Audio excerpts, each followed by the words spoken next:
রাজধানীতে জমজমাট চতুর্থ দিনের নির্বাচনী প্রচারণা। সকাল থেকেই বিভিন্ন পাড়া মহল্লায় গণসংযোগে নেমেছে বিএনপির প্রার্থীরা। ঢাকার অন্যতম সমস্যা চাঁদাবাজি, ফুটপাত দখল, মাদক, কিশোর গ্যাংয়ের সমাধানের পথ খুঁজছেন সবাই। বলছেন নির্বাচিত হলে নিজের এলাকাকে আদর্শ নগরীতে পরিণত করবেন তারা। সিলভার টিপ কন্ট্যাক্টে তৈরি নিরাপদ ও নান্দনিক ক্লিক সুইচ নির্ভরতা জীবন জুড়ে। মতিঝিল, শাহবাগ, রমনা, পল্টন ও শাহজাহানপুর নিয়ে ঢাকা ৮। দুপুর থেকেই নিজ নির্বাচনী আসন শাহজাহানপুরে বিএনপির প্রার্থী মির্জা আব্বাসের প্রচারণা।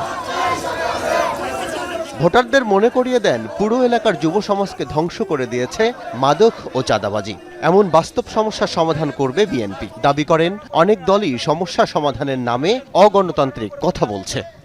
এরা আর্টিফিশিয়াল ইন্টেলিজেন্স দিয়ে অনেক কিছু তৈরি করছে। এরা বট বাহিনী দিয়ে সোশ্যাল মিডিয়া ভরিয়ে ফেলেছে। আর এরা যে মিথ্যা কথা বলে, এই শ্রেণীর লোকগুলো যে মিথ্যা কথা বলে, জাতির সামনে এটা পরিষ্কার। এর আগে সকালে মিরপুরের পল্লবী এলাকায় প্রচারণা চালান ঢাকার ১৬ আসনের ধানের শীষের প্রার্থী আমিনুল হক। বলেন নির্বাচনে জয় পেলে মাদক, চাঁদাবাজি আর কিশোর গ্যাং উৎপাটনই হবে প্রধান এজেন্ডা। এ সময় তিনি যশোরের ছাত্রলীগ নেতার স্ত্রী সন্তানের মৃত্যুর পরেও তাকে প্যারোলে মুক্তি না দেয়ার নিন্দা জানান। আমাদেরও অনেক ভাইদের বাবা মা মারা গিয়েছে, তাদেরকে কিন্তু প্যারোলে মুক্তি দেওয়া হয়নি। বাট আমরা সেই অমানবিক রাষ্ট্র আর দেখতে চাই না। আমি চাই আমার বাংলাদেশ হবে একটি মানবিক বাংলাদেশ। আমরা আশা করব আমাদের যারা পুলিশ প্রশাসন বা আইন শৃঙ্খলার দায়িত্ব রয়েছেন, সবার আগে মানুষ এবং সবার আগে আমার বাংলাদেশ এবং সবার আগে হচ্ছে আমার মানবিকতা।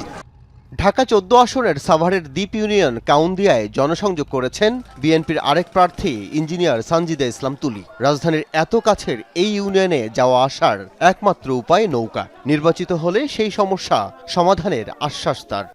প্রথমেই এই কাজটা করবো ইনশাল্লাহ, যে ব্রিজটা যেন করতে পারি। এটার অনেকগুলো প্রসেস অলরেডি এগিয়ে আছে। গণভোট নিয়ে অবস্থান অবশ্যই হ্যাঁ এর পক্ষে, যেহেতু আমরা সবাই সংস্কার চাই এবং এই গণভোট নিয়ে আমাদের দল থেকেও বলা হয়েছে যে আমরা হ্যাঁ এর পক্ষে।